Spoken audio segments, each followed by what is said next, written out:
기태야, 너 정말 왜 혼자서 버티다가 그런 선택을 한 거야? 정성훈 씨는 친구의 죽음 소식을 듣는 순간 세상이 멈춘 듯 느꼈습니다.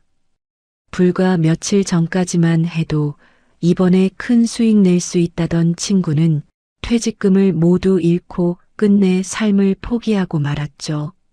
하지만 그때 성훈 씨의 계좌에서도 퇴직금 1억 5천만 원이 단 며칠 만에 바닥으로 떨어지고 있었습니다. 리딩방, 무료 추천방, 빚까지 내서 버틴 투자는 모두 실패로 끝났습니다.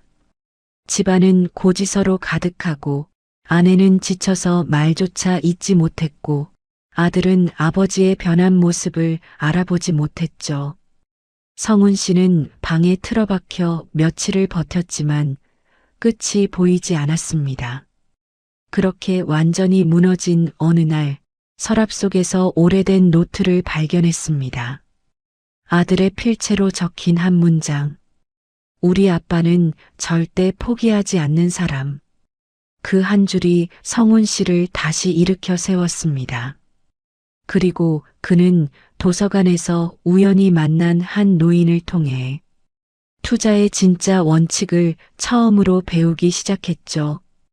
폭락장을 기다리는 법, 기업을 보는 법, 욕심이 아니라 계획으로 움직이는 법. 그 길의 끝에서 성훈 씨는 사람들이 불가능하다고 말한 금액 100억 원의 자산가가 되어 있었습니다. 그리고 그 성공을 혼자만의 것이 아니라 누군가의 인생을 다시 세우는 데 쓰기로 결정했죠. 지금부터 들려드릴 이야기는 바닥에서 시작해 다시 올라선 한 65세 가장의 진짜 인생 이야기입니다. 본격적인 이야기에 들어가기 전에 여러분, 요즘 시니어 노후자금 사기가 정말 심각합니다. 저희 우리 동네 사연방 채널은 실제 피해 사례를 바탕으로 여러분 돈을 지켜드리는 채널입니다. 구독해 두시면 비슷한 피해를 미리 막으실 수 있습니다. 지금 구독 버튼을 꼭 눌러주세요. 감사합니다. 박성훈 씨는 새벽에 평소처럼 일어나 면도기를 손에 들었습니다. 마지막 근무일이라 특별히 더 깔끔하게 정리해야겠다는 생각이 들었어요. 세면대 위 거울에는 주름이 깊어진 얼굴이 보였고 그는 잠시 묵묵히 자신의 모습을 바라봤습니다. 35년 동안 다닌 건설 현장이 오늘로 끝난다는 사실이 실감나지 않았습니다. 작업복을 벗는다는 것이 편할 줄 알았지만 마음 한구석은 이상하게 허전했어요.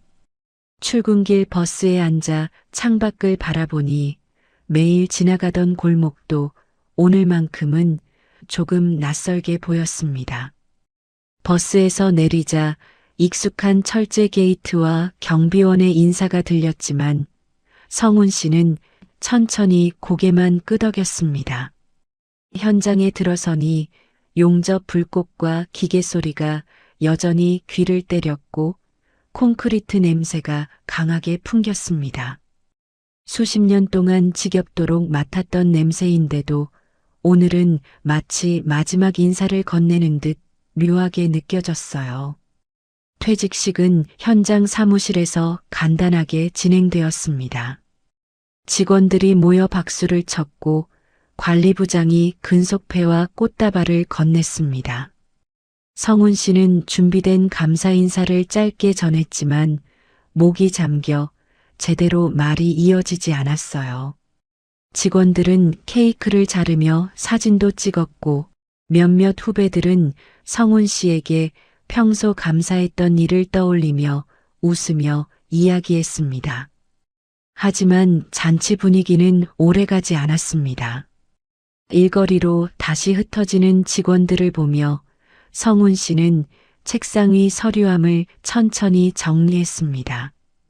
오래된 계산기, 다른 볼펜, 현장 사진 몇 장이 나왔습니다. 이 물건들은 오랫동안 그의 하루를 채웠지만 지금은 손끝에서 쉽게 떨어졌습니다. 가방을 들고 현장을 나서는 순간 뒤에서 들려오던 장비 소리가 갑자기 멀어지는 듯 했습니다. 문을 닫자마자 그는 조용히 한숨을 내쉬었어요. 퇴직금 확인을 위해 들른 은행 창구에서는 여직원이 통장을 건네주며 입금 내역을 설명했습니다. 통장에는 1억 8천만 원이라는 큰 금액이 찍혀 있었습니다. 성훈 씨는 숫자를 한참 바라보기만 했습니다. 평생 모은 돈이지만 어떻게 써야 할지 감이 잡히지 않았어요. 은행을 나오자 늦은 오후 햇빛이 건물 사이로 비쳤고 그는 잠시 그 자리에서 멈춰 섰습니다. 노동의 끝에 선 자신이 이제 무엇을 해야 하는지 전혀 감을 잡지 못했습니다. 버스를 타고 집으로 돌아가는 동안 그는 창밖을 보며 생각을 정리하려 했지만 생각이 오히려 더 복잡해졌습니다. 버스 안에서 들려오는 라디오 뉴스도 귀에 들어오지 않았어요. 그저 숫자와 앞으로의 불확실함이 머릿속에 둥둥 떠다녔습니다.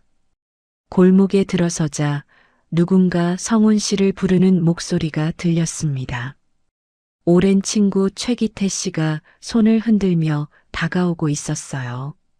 기태 씨는 대뜸 퇴직한 걸 축하한다며 성훈 씨 등을 두드렸습니다. 얼굴에는 밝은 미소가 있었고 손에는 최신 스마트폰이 들려 있었습니다. 둘은 근처 커피숍으로 자리를 옮겨 앉았습니다.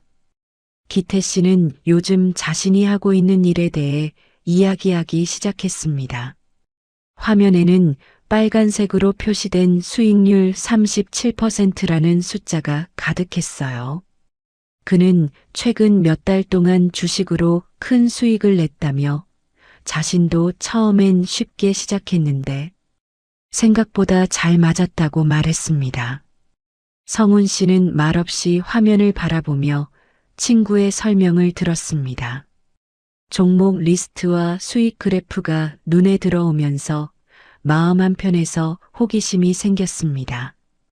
그 순간 카페 입구에서 종이 전단지를 나누는 젊은 두 명이 들어왔습니다.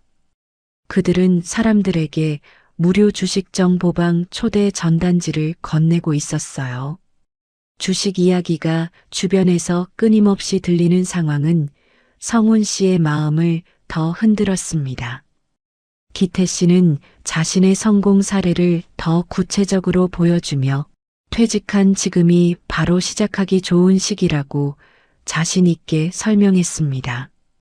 그는 성훈 씨에게 소액으로라도 시작해보라고 권했고 함께하면 훨씬 안정적으로 할 수 있다고 덧붙였습니다. 성훈 씨는 쉽게 대답하지 못하고 커피잔만 천천히 돌렸습니다. 하지만 머릿속에서는 계속 나도 할 수 있을까? 라는 생각이 떠올랐습니다. 주변 사람들도 모두 주식 이야기를 하고 은행 이자는 낮고 새로운 수입원도 없는 현실이 자꾸 비교되었어요. 카페 밖으로 나오는 길에 기태 씨는 다시 한번 성훈 씨에게 계좌만 만들어두라고 말했습니다. 지금 바로 크게 투자할 필요는 없고 당장 배우기만 해도 충분하다며 걱정을 덜어주려고 했습니다. 성훈 씨는 집으로 돌아가는 거리에서 스마트폰을 꺼내 은행 앱을 열어보았습니다. 계좌 개설 버튼이 눈앞에 있었지만 쉽게 누르지 못했습니다. 그저 화면을 바라보다 다시 껐습니다. 집 앞에 도착했지만 문을 열기 전에 잠시 서성이며 오늘 들은 이야기를 되짚었습니다. 아내에게는 아직 아무 말도 하지 않았습니다. 마음속에서 변화의 시작이 조용히 꿈틀거리는 느낌만 남아 있었습니다. 그렇게 성훈 씨의 퇴직 첫날은 예상보다 무거운 여운을 남기며 끝이 났습니다. 퇴직 후 며칠이 지나자 박성훈 씨는 결국 마음을 정리하고 은행으로 향했습니다. 계좌를 하나 만들어 두라는 기태 씨의 말이 계속 머릿속에 남아 있었어요. 은행 창구에는 아침부터 사람들이 제법 있었고 창구 직원들은 서둘러 고객을 응대하고 있었습니다. 성훈 씨는 번호표를 뽑고 기다리는 동안 벽면 모니터에서 증권사 광고가 반복되는 걸 멍하니 바라봤습니다. 누구나 쉽게 시작하는 모바일 투자라는 문구가 계속 눈에 들어왔고 그는 자신도 정말 그렇게 할 수 있을지 생각했어요. 잠시 후 차례가 되어 창구로 이동하자 은행 직원은 절차를 안내하며 비대면 계좌와 모바일 거래 방법을 친절히 설명했습니다. 직원은 스마트폰 화면을 직접 보여주며 매매 버튼과 인증 절차를 차근차근 알려줬습니다. 성훈 씨는 이해가 완전히 되지 않았지만 일단 설명을 따라 계좌를 만들었습니다. 은행을 나오며 그는 손에 든 스마트폰을 내려다보며 무언가 새로운 문을 연 느낌을 받았습니다. 하지만 동시에 마음 어딘가에서 알 수 없는 불안감이 조금씩 피어오르고 있었어요. 집에 돌아오자마자 그는 스마트폰을 다시 켰습니다. 기태 씨가 전날 보내준 무료 정보방 링크가 카카오톡 맨 위에 떠 있었습니다. 성훈 씨는 잠시 손가락을 멈추더니 결국 링크를 눌렀습니다. 화면이 전환되며 50명가량이 모인 오픈 채팅방이 나타났습니다. 방 이름은 개미부자 클럽이었고 방장 프로필에는 국내 20년 경력 전문가라는 소개가 적혀 있었어요. 방에는 실시간으로 메시지가 올라오고 있었고 여러 회원들이 오늘 추천 종목을 기다린다는 말부터 전날 수익 인증을 올리는 글까지 끊임없이 등장했습니다. 오늘도 팀장님 믿습니다. 어제 12% 수익 감사합니다. 같은 문장들이 계속 올라왔고 성훈 씨는 자신만 뒤처진 것 같다는 기분이 들었습니다. 그때 방장이 새로운 메시지를 올렸습니다. 오늘 급등 예정 종목 곧 공개합니다. 준비하세요. 화면 속 사람들은 모두 흥분한 듯 보였고 분위기는 더욱 뜨거워졌습니다. 잠시 후 추천 종목이 올라왔습니다. 생소한 이름의 바이오 회사였고 방장은 차트, 사진과 함께 오늘 안에 진입하면 최소 10%는 확정이라는 문장을 붙였습니다. 성훈 씨는 종목명을 복사해 모바일 주식 앱에 입력했습니다. 차트는 최근 며칠간 급등을 반복한 모습이었고 거래량도 매우 높아 보였습니다. 마음이 급해지기 시작했어요. 그는 퇴직금에서 3천만 원을 이체한 뒤 매수 주문을 걸었습니다. 주문창을 눌렀을 때 손끝이 약간 떨렸습니다. 주문이 체결되자 화면에 종목 수량과 매수가가 표시되었고 그는 한동안 화면을 내려놓지 못했습니다. 바로 이어 기태 씨에게서 메시지가 왔습니다. 형, 잘 들어갔지? 오늘은 무조건 가는 날이야. 그 말에 성훈 씨는 자신이 옳은 선택을 했다고 스스로를 설득했습니다. 다음 날 아침 9시 장이 열리자 성훈 씨는 스마트폰을 앞에 두고 거실 테이블에 앉아 있었습니다. 종목은 장 초반 5% 가까이 올랐고 채팅방은 환호로 가득했습니다. 몇몇 회원들은 오늘도 역시 팀장님은 다르다, 수익 감사합니다 같은 메시지를 올렸고 분위기는 축제처럼 흘렀습니다. 성훈 씨도 화면을 보며 나도 드디어 첫 성공을 맛보는구나 하는 생각을 했습니다. 하지만 그 기쁨은 오래가지 않았어요. 오전 11시쯤 해당 회사의 임상 일정 지연 소식이 뉴스 속보로 등장했습니다. 종목은 순식간에 하락세로 전환되었고 10분 만에 5%에서 마이너스 7%로 떨어졌습니다. 채팅방은 갑자기 조용해졌다가 곧 이어 물타기 하세요. 이건 일시적인 조정입니다라는 방장 메시지가 올라왔습니다. 성훈 씨는 흔들렸지만 당황한 나머지 매도 버튼을 누르지 못했습니다. 점심 무렵 마이너스 15%가 되자 성훈 씨의 손은 식탁 아래에서 떨어지고 있었습니다. 그는 혹시 반등이 올까 해서 창을 계속 바라보았지만 주가는 더 내려갔습니다. 마이너스 20%, 마이너스 23%, 마이너스 25%. 단 몇 시간 만에 3천만 원이 반토막 가까이 줄어들었습니다. 기태 씨에게 전화를 걸어봤지만 신호만 갈 뿐 받지 않았습니다. 채팅방에서는 누군가 전체 손실을 인증하며 방을 나갔고 몇몇 사람은 비난을 퍼부으며 팀장을 비난했습니다. 하지만 팀장은 메시지를 더 올리지 않았습니다. 성훈 씨는 결국 손절을 눌렀고 계좌에는 2천만 원이 채 되지 않는 금액만 남았습니다. 스마트폰을 내려놓자 손등이 땀으로 젖어 있었고 그는 한동안 의자에 앉아 움직이지 못했습니다. 오후가 지나고 저녁이 되도록 그는 방을 어슬렁거렸습니다. 처음 투자해서 이렇게 큰 손실을 본 자신이 믿기지 않았습니다. 식탁 위 휴대폰 화면은 꺼져 있었지만 방금 전까지 보이던 붉은 숫자들의 잔상이 계속 눈앞에 떠올랐습니다. 밖에서는 아이들이 뛰노는 소리가 들렸지만 성훈 씨는 창문을 닫아버렸어요. 그는 자신이 무엇을 잘못했는지 곰곰이 생각했지만 명확한 답을 찾지 못했습니다. 무료 리딩방의 메시지들은 마치 꿈처럼 사라져버렸고 전화조차 받지 않는 기태 씨의 모습이 오히려 더 불안함을 자극했습니다.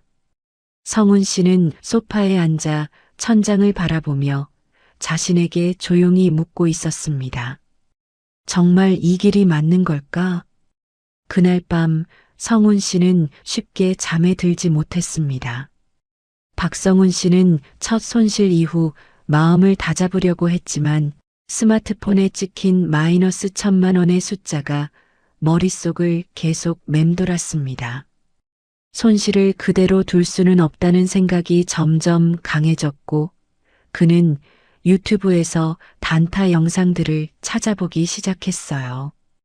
5분봉으로 하루 30만 원 버는 법, 초보자도 즉시 가능한 단타 전략 같은 제목이 성훈 씨의 시선을 끌었습니다. 영상 속 강사들은 자신 있게 매수매도 타이밍을 말했고 빠른 손동작으로 수익을 기록하는 모습을 보여줬습니다. 성훈 씨는 그 화면을 보며 자신도 만회할 수 있을 것 같은 생각이 들었습니다. 그는 공책 한 권을 꺼내 새로운 용어들을 적기 시작했어요. 이동평균선, 거래량 폭증, 지지선, 저항선 등 익숙하지 않은 단어들이 빼곡히 적혔습니다. 공부한다고 생각했지만 실제로는 불안한 심리를 달래기 위한 행동에 가까웠습니다. 노트 위 글씨는 점점 커졌고 그의 손은 자주 멈칫거리곤 했습니다. 다음 날 아침 9시 성훈 씨는 거실 테이블에 앉아 스마트폰을 붙들고 장이 열리는 순간을 기다렸습니다. 분침이 9시를 가리키자마자 여러 종목의 가격이 빠르게 움직이기 시작했습니다. 그는 유튜브에서 본 대로 5분봉 차트를 띄우고 거래량이 급증하는 종목을 찾으려 했습니다.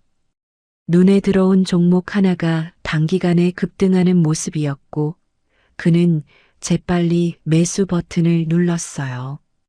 체결되자마자 가격이 더 올랐고 성훈 씨는 잠시 안도의 한숨을 내쉬었습니다.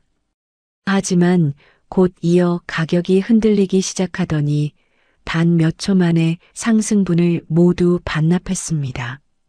성훈 씨는 기계를 다루듯 매도 버튼을 눌렀지만 이미 종가는 내려가 있었습니다. 화면에는 마이너스 12만 원이 찍혀 있었고 그는 입술을 깨물며 다음 종목을 찾았습니다. 손실이 나면 바로 다른 종목으로 옮기는 행동이 반복되었고 매수매도 알림음은 몇 분 간격으로 울렸습니다. 성훈 씨는 어느새 지금 아니면 더 늦을 수 있다는 압박에 빠져 있었습니다. 점심시간이 되자 그는 부엌에서 간단하게 밥을 퍼왔지만 젓가락은 거의 들어가지 않았습니다. 차트가 조금만 움직여도 스마트폰을 움켜쥐었고 밥그릇은 끝내 거의 언터치트 상태로 남았습니다. 아내 한미정 씨는 작은 한숨을 내쉬었습니다. 여보, 밥 좀 드세요 라는 말이 조심스레 나오긴 했지만 성훈 씨는 화면에서 눈을 떼지 않았습니다. 말이 닿지 않는 듯한 남편의 모습에 미정 씨는 뒤로 물러나 거실에서 빨래를 개기 시작했습니다. 아내의 움직임조차 성훈 씨는 신경 쓰지 못했습니다. 분봉 차트의 등락만이 그의 하루를 좌우하고 있었기 때문이에요. 오후가 되어도 성훈 씨는 계속 종목을 옮겨다니며 빠른 매매를 반복했습니다. 손실 금액은 조금씩 늘어가고 있었고 수수료와 세금도 조금씩 계좌를 갉아먹었습니다. 화면 속 숫자는 실시간으로 변했고 성훈 씨는 점점 더 깊게 매달렸습니다. 그날 저녁 박준호 씨 아들은 집에 들어오며 아버지가 하루 종일 스마트폰만 보며 식탁에 앉아 있는 모습을 발견했습니다. 준호 씨는 잠시 멈춰 아버지를 바라봤습니다.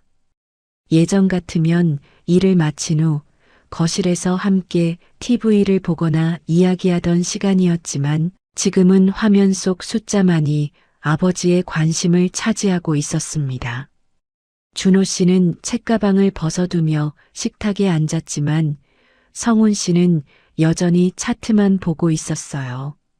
아들은 조용히 밥을 먹으며 아버지를 흘깃흘깃 쳐다봤습니다.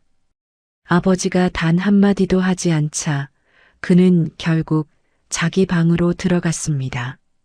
방문이 닫히는 소리가 나도 성훈 씨는 그것조차 듣지 못했습니다. 시간은 어느새 밤이 되었고 성훈 씨는 하루 종일 차트를 붙든 탓에 눈이 벌겋게 충혈되어 있었습니다. 하지만 손실을 만회하지 못했다는 마음이 그를 계속 의자에 붙들어 두었습니다. 며칠 후 동네 카페에서는 단타 투자자 몇 명이 모여 앉아 수익 인증을 공유하고 있었습니다. 성훈 씨는 우연히 그 자리에 있었고 그들의 대화를 들으며 점점 마음이 복잡해졌어요. 나는 어제 8% 먹었어. 오늘은 50만 원 벌었다 같은 말들이 자연스럽게 오갔습니다. 그들의 스마트폰 화면에는 실제로 플러스 수익이 찍혀 있었고 그 모습은 성훈 씨의 마음을 더욱 흔들었습니다. 그들 중 한 명은 성훈 씨가 관심 있게 듣고 있는 걸 눈치채고 최근 급등한 종목을 추천해 주기도 했습니다. 성훈 씨는 커피잔을 손에 쥔 채 고개를 끄덕였지만 실은 이미 마음이 급격히 쏠린 상태였습니다. 그는 집에 돌아오자마자 곧장 스마트폰을 켜고 카페에서 들은 종목을 검색했습니다. 차트는 급등락을 반복하는 위험한 모습이었지만 그는 이를 무시하고 매수 주문을 넣었습니다. 그 순간 그는 이번만 잘 되면 만회할 수 있다는 생각만 하고 있었습니다. 하지만 며칠간의 거래에서도 상황은 달라지지 않았습니다. 단타는 늘 예측을 벗어났고 성훈 씨의 계좌는 점점 더 줄어들었습니다. 손실이 쌓이자 그는 오히려 거래 속도를 더 높였습니다. 하루에도 수십 번 매매를 반복하며 손절과 재진입을 계속했습니다. 그의 손끝은 항상 떨렸고 화면을 보는 눈도 점점 흐려졌습니다. 어느 날 아침 시장이 열리자마자 성훈 씨는 특정 종목에 전 재산을 넣다시피 했습니다. 차트가 조금만 흔들려도 심장이 요동쳤고 이마에는 식은땀이 맺혔습니다. 하지만 10분 뒤 종목은 예상과 달리 급락했습니다. 그는 손실을 막기 위해 매도하려 했지만 순간적으로 주문이 밀려 체결이 늦어졌습니다. 결국 큰 폭의 손실을 기록한 채 화면에는 마이너스 35%라는 숫자가 찍혔습니다. 성훈 씨는 스마트폰을 내려놓았고 손은 허공에서 멈춘 채 떨리고 있었습니다. 그날 저녁 식탁에서의 분위기는 냉랭했습니다. 미정 씨는 밥을 옮겨 담으며 남편을 조심스레 바라보았습니다. 성훈 씨의 눈 밑에는 피로가 진하게 드리워져 있었고 말수도 거의 없었습니다. 식탁 위에는 밥그릇과 국그릇이 놓였지만 그는 젓가락을 거의 들지 않았습니다. 미정 씨는 몇 번을 말을 걸까 고민하다 결국 조용히 말했다가 금세 입술을 다물었습니다. 준호 씨는 그런 부모의 모습을 보며 조용히 식사를 마치고 방으로 들어갔습니다. 식탁 위에 남겨진 밥은 식어가고 있었어요. 집안 공기는 하루하루 조용히 무거워지고 있었고 누구도 먼저 말문을 열지 못했습니다. TV에서는 가족 드라마가 나오고 있었지만 성훈 씨는 그 소리조차 듣지 못했습니다. 결국 며칠 뒤 성훈 씨의 계좌는 2천만 원 아래로 떨어졌습니다. 처음 가져온 퇴직금과 비교하면 악몽 같은 결과였어요. 그는 스스로도 믿기지 않는다는 듯 여러 번 계좌 잔액을 확인했습니다. 하지만 어떤 화면에서도 다른 숫자는 보이지 않았습니다. 손실을 감추기 위해 사용했던 대출도 조금씩 쌓여갔습니다. 통장 문자 알림은 계속 울렸고 그의 마음은 점점 더 무너졌습니다. 침대에 누운 채 스마트폰을 내려놓았지만 차트의 잔상이 눈앞에서 사라지지 않았습니다. 그는 결국 방 안에서 거의 나오지 않는 시간이 늘어났습니다. 거실의 불은 자주 꺼져 있었고 가족들은 조용히 그의 상태를 바라볼 수밖에 없었습니다. 그렇게 성훈 씨의 일상은 단타와 손실 속에서 급격히 무너져 내리고 있었습니다. 며칠 동안 연락이 없던 최기태 씨를 떠올리며 불안해하던 박성훈 씨는 아침에 집을 나서다가 골목 입구에서 이상한 소리를 들었습니다. 구급차 사이렌이 멀리서 울렸고 소리의 방향이 기태 씨 집 쪽이라는 느낌이 들었어요. 성훈 씨가 서둘러 발걸음을 옮기자 이미 주민 몇 명이 모여 집 앞에서 웅성거리고 있었습니다. 경찰차 2대가 서 있었고 경찰관들은 현관문 앞에서 출입을 통제하고 있었습니다. 성훈 씨가 다가가자 경찰은 신분을 확인한 뒤 조용히 안쪽에서 벌어진 일을 설명했습니다. 기태 씨가 집안에서 숨진 채 발견되었고 실종 신고가 접수된 지 이틀 만에 수색 끝에 문을 열고 확인한 결과라고 말했습니다. 성훈 씨는 다리에 힘이 풀렸지만 가까운 난간을 붙잡고 겨우 균형을 잡았습니다. 그의 눈앞에는 아직도 최근까지 떠올리던 기태 씨의 활기찬 얼굴이 겹쳐지고 있었습니다. 현관문 옆에는 경찰이 적어둔 사건 기록지가 붙어 있었고 안쪽에서는 조사관들이 방 안을 둘러보고 있었습니다. 성훈 씨는 잠시 고민하다가 조심스럽게 문턱 안쪽을 바라보았습니다. 거실 바닥에는 파쇄된 종이 조각들이 널려 있었고 그 중에는 대출 서류로 보이는 문서들이 찢긴 채 흩어져 있었습니다. 탁자 위에는 사용 흔적이 많은 노트북이 켜져 있었고 화면에는 어떤 금융앱 잔고가 비어 있는 상태로 정지되어 있었습니다. 화면에서 0원이라는 숫자가 또렷하게 보였어요. 옆에는 기태 씨가 사용하던 스마트폰이 놓여 있었고 마지막으로 켜진 메시지 앱에는 리딩방 알림이 다수 남아 있었습니다. 그 메시지들은 모두 지금이 기회입니다. 추가 매수하세요 같은 말들 뿐이었습니다. 성훈 씨는 숨을 삼키며 한 걸음 뒤로 물러났습니다. 잠시 후 경찰관이 작은 투명 봉투 하나를 들고 나왔습니다. 봉투 안에는 종이 한 장이 접힌 채 들어 있었고 담당 경찰은 그 종이가 기태 씨의 유서라고 설명했습니다.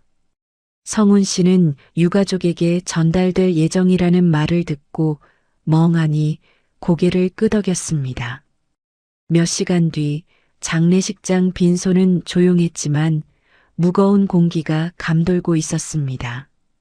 조문객들은 낮은 목소리로 서로 안타까움을 나누고 있었고 기태 씨의 아내는 의자에 앉아 고개를 들지 못한 채 계속 눈물을 흘리고 있었습니다.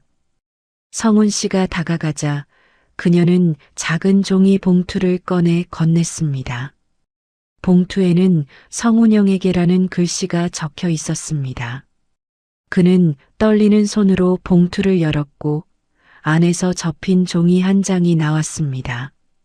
종이에는 짧은 한 문장만 적혀 있었습니다. 미안하다. 다시 일어서고 싶었는데 너무 늦었다. 성훈 씨는 숨을 들이마셨지만 목구멍이 막혀 소리가 나오지 않았습니다. 기태 씨의 아들 최도원 씨는 조용히 다가와 아버지가 남긴 기록들을 성훈 씨에게 보여주었습니다.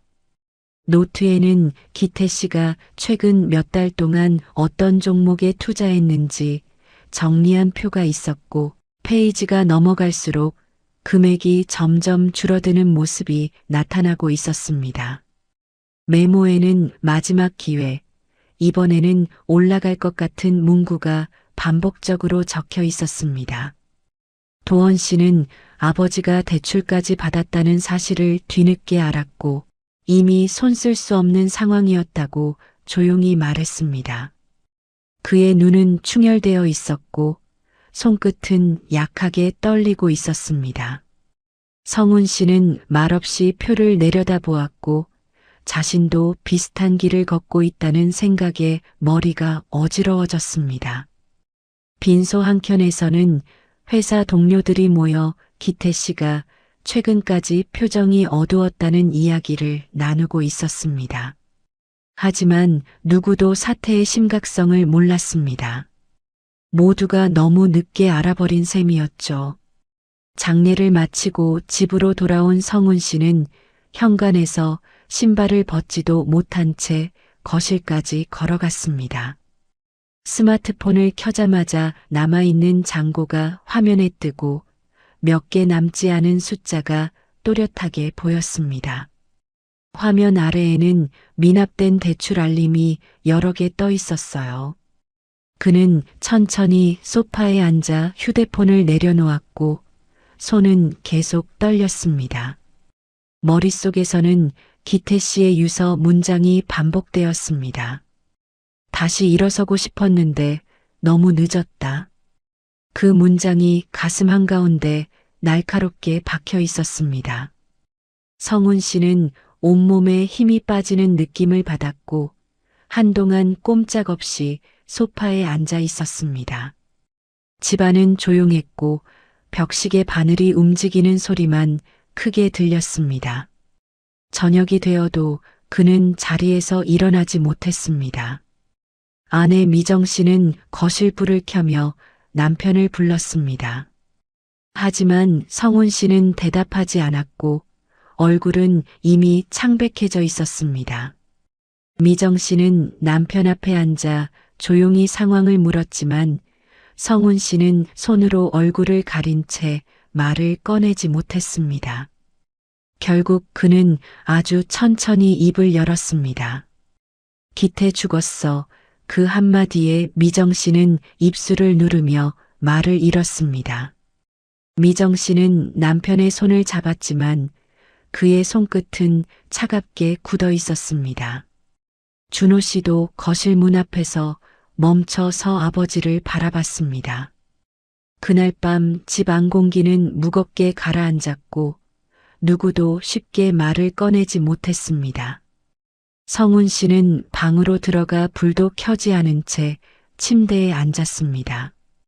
그는 손으로 얼굴을 감싸며 조용히 떨고 있는 자신의 숨을 느꼈습니다.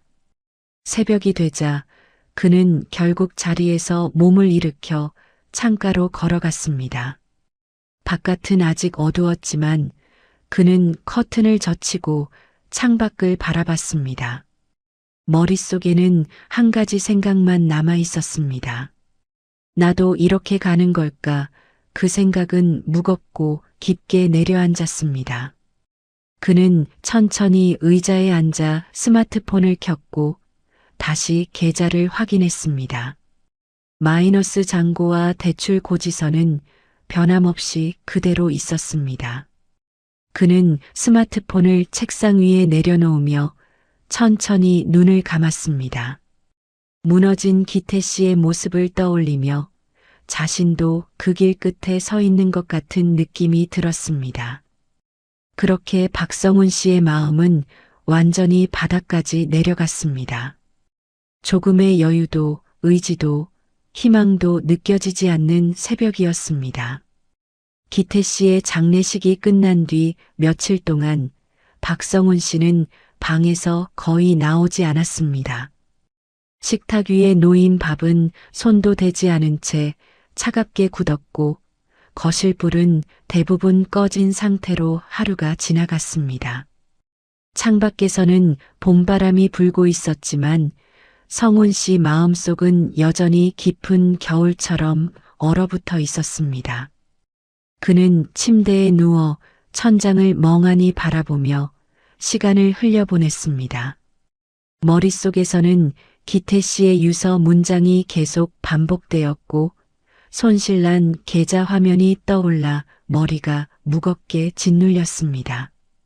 새벽 3시에 눈을 떴을 때도 점심 무렵 잠에서 깼을 때도 마음은 계속 가라앉아 있었습니다. 그는 방 한켠에 놓인 스마트폰을 집어들었다가 다시 내려놓으며 한참을 이렇게 보내고 있었습니다.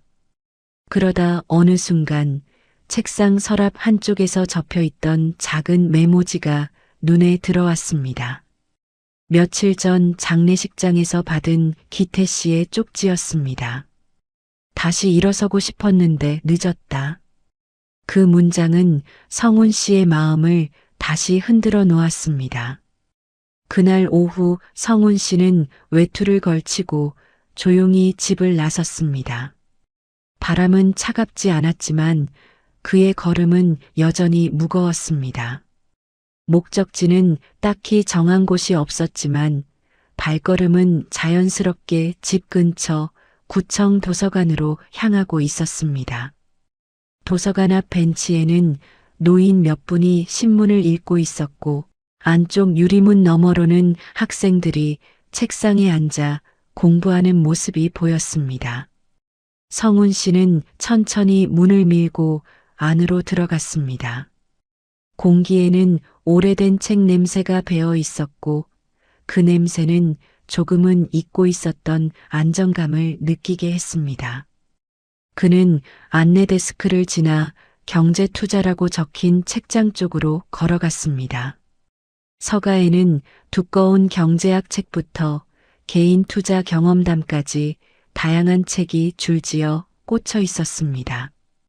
성훈 씨는 천천히 책등을 훑다가 초보 투자자를 위한 기초 분석이라는 책을 꺼냈습니다. 손에 쥔 책은 생각보다 묵직했어요.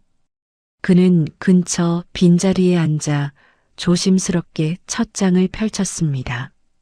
글자들은 단단한 검정색으로 인쇄되어 있었고 차트 그림과 간단한 용어 설명이 이어졌습니다. 하지만 집중이 쉽지 않았습니다. 며칠 동안의 충격과 피로가 여전히 남아 있었기 때문이에요. 책을 읽고 있는데 어느 순간 누군가 옆에 조용히 앉는 느낌이 들었습니다. 고개를 돌리자 70대쯤 되어 보이는 노인이 미소를 지으며 앉아 있었습니다. 그는 성훈 씨 손에 들린 책을 보더니 부드럽게 말했다는 듯한 표정으로 고개를 끄덕였습니다. 자리를 지키고 있던 그 노인은 백진호 씨였습니다. 그는 도서관에서 매일 같은 시간에 투자 공부를 하던 사람으로 주변 사람들에게 투자 관련 조언을 해주는 것으로 알려져 있었습니다. 진호 씨는 성훈 씨가 처음으로 들고 있는 책을 흘끗 보더니 조용히 책의 흐름을 설명하기 시작했습니다. 목소리는 낮고 차분했으며 설명은 쉽게 이해될 만큼 단순하고 명확했습니다. 성훈 씨는 처음에는 조금 낯설어 했지만 진호 씨의 설명을 듣다 보니 조금씩 책 내용이 이해되기 시작했습니다. 진호 씨는 성훈 씨에게 노트 한 권을 꺼내 보이며 자신이 수십 년 동안 적어온 투자 기록을 보여주었습니다. 그 노트에는 과거 금융위기 때의 차트 변화, 거래대금 증가 시점, 반등 패턴 같은 경험적 데이터가 빼곡히 적혀 있었습니다. 성훈 씨는 그 노트를 바라보며 이런 공부도 할 수 있구나라는 생각이 들었습니다. 진호 씨는 투자에서 가장 중요한 건 빠른 수익이 아니라 시장 움직임을 이해하는 것이라고 강조했습니다. 그리고 누구나 처음엔 실패하지만 실패를 기록하고 정리하는 사람만 다시 일어선다고 했습니다. 성훈 씨는 고개를 천천히 끄덕였습니다. 지금 자신에게 필요한 것은 새로운 투자 기법이 아니라 마음을 다잡고 기본부터 배우는 과정이라는 생각이 들었기 때문이었어요. 그날 이후 성훈 씨는 매일 도서관에 나가기 시작했습니다. 아침 8시에 문이 열리면 가장 먼저 들어와 자리에 앉았고 책과 노트를 책상에 펼쳐 놓았습니다. 진호 씨도 매일 그 자리에서 공부하고 있었고 둘은 자연스럽게 말이 오가는 사이가 되었습니다. 도서관의 조용한 분위기 속에서 학생들이 필기를 하고 중년 가장들이 책을 읽고 노인들이 신문을 보며 시간을 보내는 모습은 성훈 씨에게 묵묵한 위로가 되었습니다. 그는 하루에 최소 4시간 이상 투자 관련 책을 읽고 차트를 분석하고 재무제표를 이해하려고 노력했습니다. 처음에는 어려웠지만 하루하루 쌓인 공부는 조금씩 이해로 이어졌습니다. 노트에는 성훈 씨의 글씨로 급등주 금지, 거래대금 기준, 분할 매수, 손절 기준, 명확히 같은 문장들이 적혀갔습니다. 며칠 전까지만 해도 혼란과 조급함 속에서 흔들리던 마음이 조금씩 정리되는 느낌이 들었습니다. 한 달쯤 지나자 성훈 씨는 다시 투자를 시작해볼 용기를 조금 얻었습니다. 이번에는 작은 돈, 정확히 100만 원만 가지고 시작하기로 마음먹었습니다. 그는 책에서 배운 대로 기업의 재무 구조를 살펴보고 거래량이 일정하게 들어오는 종목만 골랐습니다. 차트도 천천히 분석해 분할 매수 위치와 손절 기준을 먼저 적어두었습니다. 매수 버튼을 누를 때 손은 여전히 조금 떨렸지만 지난번과는 달리 조급함이 아니라 작은 긴장감이었습니다. 주문이 체결되자 화면에는 소량의 주식이 담겨 있었고 그는 그 사실을 조용히 받아들였습니다. 그날 저녁 그는 식탁에서 아내와 아들의 옆에 조용히 앉아 오랜만에 함께 밥을 먹었습니다. 미정 씨는 남편의 표정이 조금씩 차분해진 것을 느꼈고 준호 씨도 조용히 웃었습니다. 성훈 씨는 말없이 밥을 먹으며 마음속으로 다짐했습니다. 이번에는 기태처럼 흔들리지 않고 제대로 가보겠다. 박성훈 씨가 도서관에서 공부를 시작한 지 석 달이 지나자 노트는 어느새 두꺼워지고 글씨는 빼곡히 채워졌습니다. 급등주는 피한다. 분할 매수, 손절 기준 먼저 정한다.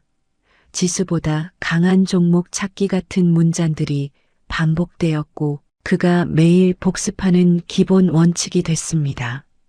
성훈 씨는 매일 아침 도서관 창가 자리에 앉아 미국 시장 뉴스와 기업 실적을 확인했고 오후에는 차트 패턴을 찾아 기록했습니다.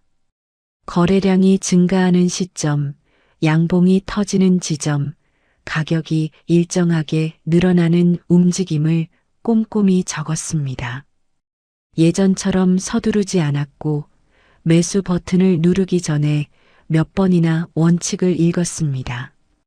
그렇게 공부가 쌓이자 성훈 씨는 자신이 무엇을 하고 있는지 조금씩 이해할 수 있었습니다. 운에 맡기던 투자가 아니라 근거를 가지고 움직이는 투자였습니다. 그는 작은 금액으로 수익이 나면 바로 노트에 이유를 적었고 손실이 나면 왜 손실이 났는지 분석했습니다. 손실을 피하지 않고 기록하는 과정이 오히려 차분함을 만들어줬습니다. 그러던 중 2020년 초 전 세계를 흔드는 코로나19 뉴스가 속보로 등장했습니다. 시장은 하루 사이 급락했고 언론에서는 경제 위기를 연일 강조했습니다. 도서관에서도 누군가 주식을 전부 팔았다는 말을 하며 불안해했지만 백진호 씨는 조용히 말했다는 듯한 표정으로 성훈 씨에게 노트를 펼쳐 보였습니다. 진호 씨는 과거 위기 때마다 지수가 반토막 났다가 1년 안에 회복한 패턴을 보여주며 지금 같은 상황이 준비된 사람에게는 기회가 되는 시기라고 설명했습니다. 성훈 씨는 처음에는 믿기 힘들었지만 진호 씨의 기록은 꾸준한 데이터로 뒷받침되어 있었습니다. 그는 집에 돌아가 다시 원칙을 정독했고 이번에는 흔들리지 않겠다고 마음을 다잡았습니다. 장이 더 떨어진다면 준비된 현금으로 분할 매수하겠다는 계획도 세웠습니다. 기존처럼 단번에 돈을 넣지 않고 천천히 나눠서 들어가는 전략이었습니다. 며칠 뒤 시장은 연속으로 큰 폭의 하락을 기록했습니다. 뉴스에서는 패닉장, 폭락장이라는 자극적인 표현이 쏟아졌고 동네 증권사에는 손실을 본 투자자들이 줄지어 상담을 받고 있었습니다. 성훈 씨는 오히려 노트에 적어둔 기준에 따라 지수가 특정 구간까지 떨어지는지 확인했습니다. 거래량이 급증하면서 음봉이 크게 터진 종목들 중에서도 재무 상태가 견고한 회사를 골랐습니다. 그리고 첫 번째 분할 매수를 실행했습니다. 주가가 더 내려가자 두 번째, 세 번째로 조금씩 나눠 매수했습니다. 계좌 잔고는 일시적으로 더 줄었지만 성훈 씨의 마음은 예전처럼 흔들리지 않았습니다. 그는 매일 도서관에서 진호 씨와 차트를 비교했고 서로 의견을 교환했습니다. 학생들이 시험 공부를 하는 소리, 신문을 넘기는 소리 속에서 그의 마음은 오히려 차분해졌습니다. 3개월 뒤 시장이 서서히 반등하기 시작했습니다.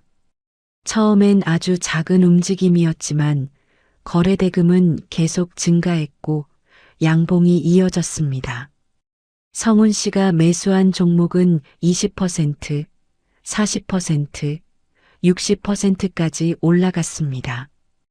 예전 같으면 기뻐서 바로 팔았겠지만 이번에는 차트를 더 살펴보고 기업 뉴스까지 확인했습니다. 회사가 신제품을 발표했다는 기사와 실적 전망치가 개선되었다는 분석이 이어졌습니다. 그 내용을 확인한 뒤에야 그는 차분히 일부 수익을 실현했습니다.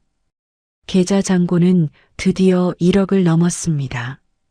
퇴직금 손실로 바닥을 보았던 때를 생각하면 놀라운 변화였습니다. 그날 도서관에서 진호 씨에게 계좌를 보여주자 진호 씨는 별말 없이 고개만 끄덕였습니다.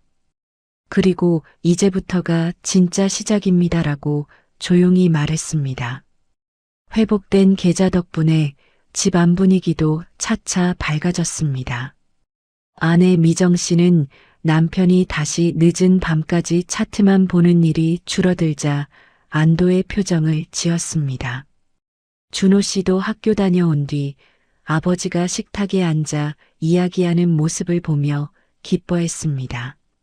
성훈 씨는 가족에게 자세한 내용을 모두 말하지는 않았지만 표정만으로도 안정감을 느낄 수 있었습니다. 그는 매번 도서관에서 배운 내용을 노트 한 권씩 채워나갔고 계좌도 조금씩 성장했습니다. 성훈 씨는 투자를 통해 다시 일어서고 있다는 사실보다 공부가 자신을 지탱해준다는 점을 더 크게 느꼈습니다. 매일 새벽 5시에 일어나 시장을 분석하고 아침에 책을 읽고 저녁에 정리하는 루틴은 그에게 또 다른 직업 같았습니다. 몇 년 뒤 그의 계좌는 드디어 10억을 넘어섰습니다. 그러나 성훈 씨는 여전히 조급해하지 않았습니다. 예전의 실수, 기태 씨의 마지막 모습, 그리고 자신이 쓰러졌던 시기를 잊고 싶지 않았기 때문이었어요. 그는 매달 투자 수익 일부를 적금으로 돌리고 배당주 비중을 늘리는 방식으로 더욱 안정적인 구조를 만들었습니다. 금융위기처럼 시장이 흔들려도 놀라지 않았고 작은 파동은 자연스러운 흐름으로 받아들였습니다. 주변 사람들은 성훈 씨에게 어떻게 투자했는지 묻기 시작했습니다. 동네 주민들도 몇몇은 성훈 씨에게 조심스럽게 종목을 물었지만 성훈 씨는 항상 원칙부터 알려줬습니다. 종목은 중요하지 않아요. 기준이 중요합니다. 라는 태도였습니다. 시간이 지날수록 그는 스스로가 조금 더 단단해지고 있다는 걸 느꼈습니다. 성훈 씨는 도서관 계단을 내려가며 하늘을 한번 올려다봤습니다. 예전엔 무너질 듯한 구름만 보였던 하늘에서 지금은 옅은 햇빛이 새어나오는 모습이 보였습니다. 그는 천천히 숨을 들이마시고 조용히 되뇌었습니다. 나도 다시 일어서는 중이구나. 박성훈 씨의 계좌가 10억을 넘긴 해 그는 여전히 도서관에서 조용히 공부하는 생활을 이어가고 있었습니다. 어느 날 오후 도서관 입구 쪽에서 누군가 조심스레 성훈 씨를 불렀습니다. 고개를 들자 낯선 청년이 서 있었고 성훈 씨를 향해 깊이 고개를 숙였습니다. 청년은 자신을 최도원이라고 소개했습니다. 기태 씨의 아들이었습니다. 성훈 씨는 순간 몸이 굳었고 손끝에서 들고 있던 볼펜이 살짝 떨어졌습니다. 도원 씨는 떨리는 목소리로 아버지의 노트와 투자 기록을 정리하다 보니 성훈 씨 이야기가 자주 나와 찾아왔다고 말했습니다. 그는 아버지가 왜 그 길로 갔는지, 어떤 마음으로 마지막까지 버티려 했는지 이해하고 싶다고 했습니다. 성훈 씨는 천천히 자리를 정리하고 도원 씨를 반대편 의자로 안내했습니다. 마주 앉은 두 사람 사이에는 말하지 않아도 묵직한 공기가 흐르고 있었어요. 성훈 씨는 깊게 숨을 들이쉬고 자신의 노트 몇 권을 꺼내 앞에 놓았습니다. 그 안에는 실패했던 날의 기록, 차트를 잘못 읽었던 이유, 조급함의 대가 다시 원칙을 찾게 된 과정이 모두 적혀 있었습니다. 도원 씨는 그 노트들을 조심스럽게 넘기며 한 장 한 장 집중해서 읽었습니다. 성훈 씨는 도원 씨에게 최근 시장 흐름과 과거 위기 데이터를 보여주며 투자란 단순히 종목을 고르는 것이 아니라 견디는 일이라고 설명했습니다. 도원 씨는 나드하며 메모를 적었고 아버지처럼 무리한 투자를 하지 않기 위해 기본부터 배우고 싶다고 말했습니다. 그 진지한 태도에 성훈 씨는 마음이 조금 따뜻해졌습니다. 기태 씨가 살아 있었다면 아들 옆에 앉아 같은 말을 해주고 싶었을 거라는 생각도 들었어요. 그는 조심스럽게 도원 씨에게 새 노트 한 권을 건넸습니다. 이걸 먼저 쓰기 시작해보세요라는 의미를 담은 행동이었습니다. 그날 이후 도원 씨는 매일 새벽 성훈 씨가 사는 아파트 단지 정문으로 찾아왔습니다. 둘은 아침 운동을 30분 정도 하고 도서관으로 향하는 루틴을 만들었습니다. 공부는 단순한 이론이 아니라 실전 기록 위주로 진행되었습니다. 성훈 씨는 도원 씨에게 매수 이유, 매도 기준, 거래대금 변화, 패턴 발생 시점 등을 직접 기록하게 했습니다. 도원 씨는 성실했습니다. 하루도 빠지지 않고 노트에 날짜를 적고 차트 흐름을 비교하며 잘못한 부분을 도표로 정리했습니다. 성훈 씨는 가끔 도원 씨의 노트를 검사하듯 검토했고 부족한 부분은 다시 설명해 줬습니다. 시간은 천천히 지나갔지만 두 사람의 학습 속도는 꾸준히 빨라졌습니다. 도서관 사람들도 둘을 새벽 공부하는 부자팀이라고 부르기 시작했습니다. 2년이 지나는 동안 도원 씨는 작은 금액으로도 매달 10% 안팎의 안정적인 수익을 냈습니다.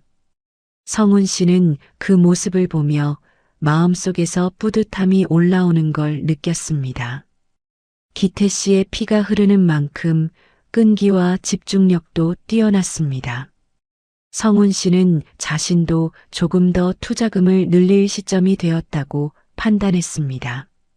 그는 공부한 원칙대로 배당주 비중을 늘리고 반도체 전력 헬스케어처럼 시장이 크게 흔들려도 버틸 수 있는 종목들을 하나씩 담았습니다. 도원 씨도 소액으로 분산 투자 연습을 이어갔습니다. 시간이 지나며 두 사람은 서로의 생각을 보완해주는 파트너 같은 관계가 되었습니다. 성훈 씨는 자신의 과거를 떠올리며 이 조합이 기태 씨에게 가 닿았으면 좋겠다고 마음속으로 생각했습니다. 2022년 세계 금융시장이 다시 급락했습니다. 전쟁, 금리 변동, 여러 악재가 겹치며 지수는 40% 가까이 떨어졌습니다. 증권사 앞에는 손실을 막으려는 투자자들이 줄지어 서 있었고 온라인 커뮤니티는 패닉 분위기였습니다. 하지만 성훈 씨와 도원 씨는 오히려 더 침착해졌습니다. 둘은 도서관 세미나실에 앉아 과거 위기 차트를 꺼내 비교했습니다. 거래 대금이 급격히 증가하고 장대 음봉이 반복되는 패턴이 나타나자 성훈 씨는 준비해둔 현금을 분할로 시장에 넣기 시작했습니다. 도원 씨도 소액으로 같은 전략을 따라갔습니다. 시장이 바닥을 찍은 뒤 천천히 움직이자 두 사람의 계좌는 눈에 띄게 회복되었습니다. 2년 만에 성훈 씨의 자산은 45억에 도달했고 배당금만 해마다 8천만 원이 넘었습니다. 그 변화는 조급함 없이 천천히 다져온 결과였습니다. 2024년 이후 성훈 씨는 부동산을 일부 편입하며 자산을 분산했습니다.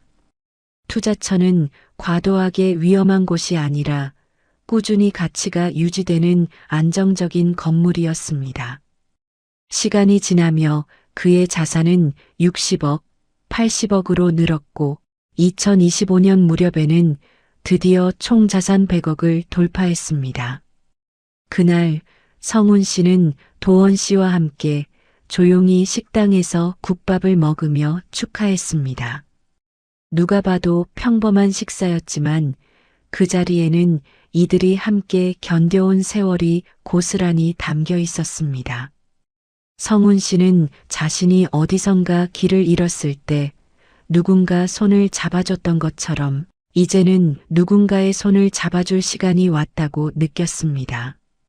도원 씨 역시 아버지의 이름을 세상에 떳떳하게 남기고 싶다고 말했습니다.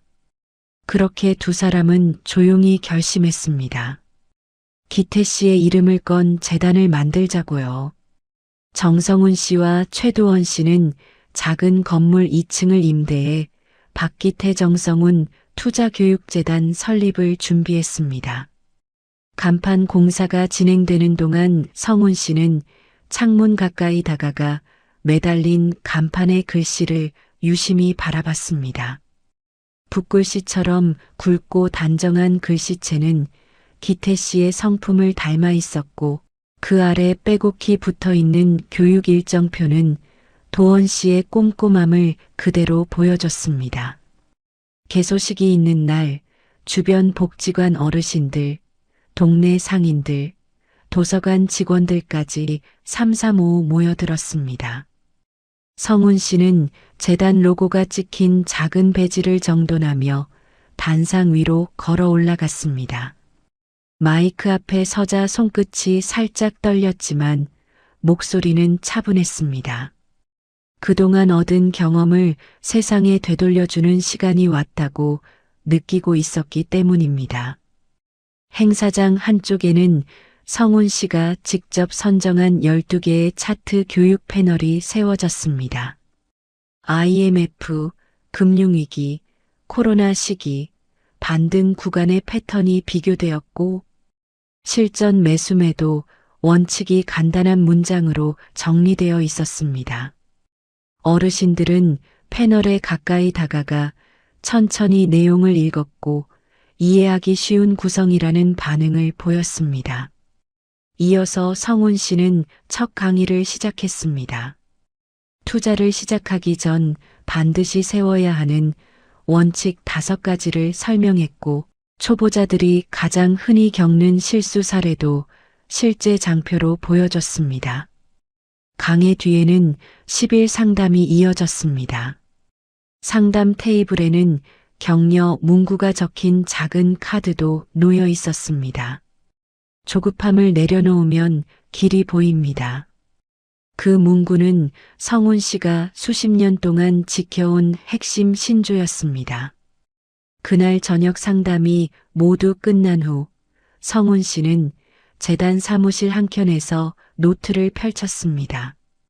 첫 페이지에는 기태 씨의 이름을 적어두었고 그 아래에 조용히 이 길을 함께합니다라고 적었습니다. 도원 씨는 뒤에서 조용히 성훈 씨를 바라보다 따뜻한 차를 건넸습니다. 두 사람은 한참 동안 말없이 노트를 바라보고 있었고 서로를 향한 고마움만 조용히 공유했습니다. 시간이 흘러 건물 밖은 이미 어두워져 있었지만 둘 모두 자리를 떠날 생각이 없었습니다.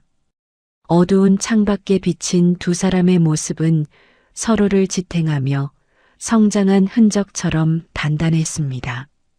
한 달 뒤 재단 활동은 본격적인 궤도에 올랐습니다. 매주 열리는 강의는 항상 대기자가 생겼고 특히 시니어 대상 원데이 클래스는 신청 시작 5분 만에 마감되곤 했습니다. 투자 실습반에 참여한 수강생들 중 일부는 처음으로 3% 수익을 냈다며 울먹이며 감사 인사를 전하기도 했습니다. 성훈 씨는 그 모습을 지켜보며 마음 한구석이 따뜻하게 차올랐습니다.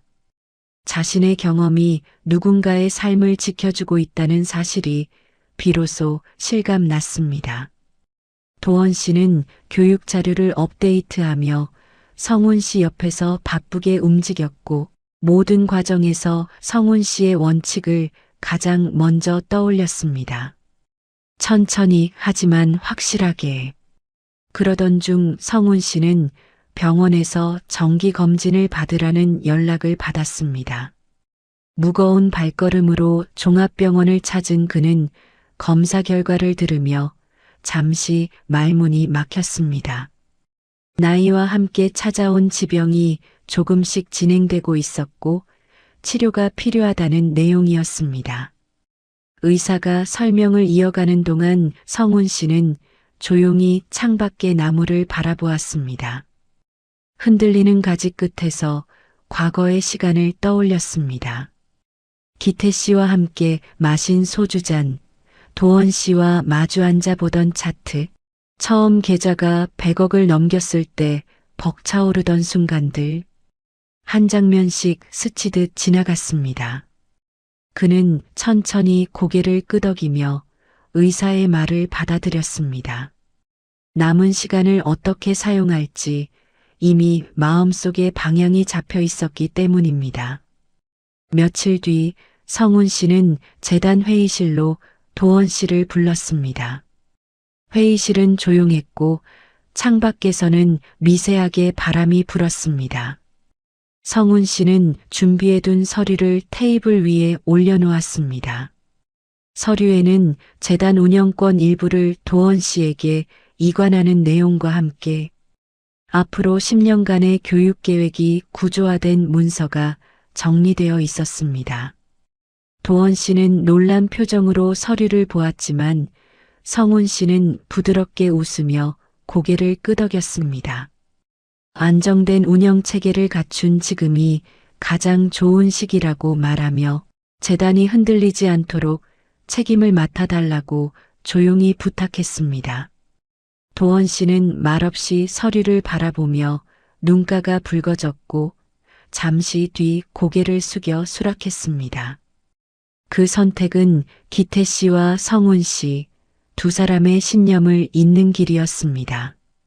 초겨울 바람이 불던 어느 날 재단 1층 강의실에서는 또다시 60명 넘는 시니어 수강생들이 강의를 들었습니다. 강의실 뒤편에서 성훈 씨는 조용히 그 모습을 바라보고 있었습니다. 청중 사이사이에 앉아있는 이들은 더 이상 두려움에 흔들리는 사람들이 아니라 기본을 알고 견디는 힘을 갖춘 투자자들이었습니다.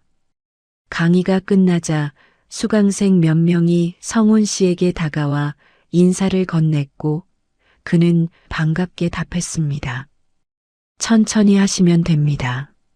그 짧은 말에 많은 경험이 담겨 있었고 수강생들은 고개를 끄덕이며 돌아갔습니다. 그날 밤 성훈 씨는 혼자 재단 옥상에 올랐습니다. 도시의 불빛이 천천히 흐르고 있었고 멀리서 자동차 소리가 희미하게 들렸습니다. 그는 손에 들고 있던 오래된 노트를 펼쳤습니다. 첫 장에는 이렇게 적혀 있었습니다. 기태야, 내가 대신 이겨볼게. 그 아래에는 이제 새로운 문장이 조용히 이어졌습니다. 그리고 나는 너와 함께 여기까지 왔다. 성훈 씨는 노트를 덮고 하늘을 올려다봤습니다. 긴 세월 동안 흔들렸던 감정과 고통, 다짐과 성장, 모든 순간이 잔잔하게 마무리되는 듯 했습니다. 바람이 그의 옷깃을 스쳤고 멀리서 재단 간판이 환하게 빛났습니다.